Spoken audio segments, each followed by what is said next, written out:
how to save Instagram draft reels to gallery. Hello everyone, welcome to this channel. I'm Emily and I'm here to help you out today. So without any delay, let's get started. So first of all, launch the Instagram application on your device and make sure you're logged into your account. Now tap on this plus icon at the bottom of the screen. As you tap on the plus icon, select on the reel section. And as you select on the reel section, here at the top left, you can see the option of drafts. So select on draft and now select on any of the draft that you'd want to save. So as you tap on it, here you can see the option of save draft.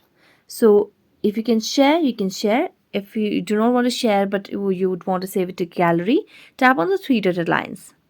Here you can see there's no options over here to download or to save. We only have the option to pin, rename or delete. So what we can basically do is just tap on the video or the draft and then share it and copy the link and download the link. That's the only possible way that you can save Instagram draft reels to gallery, but there's no direct way to download it.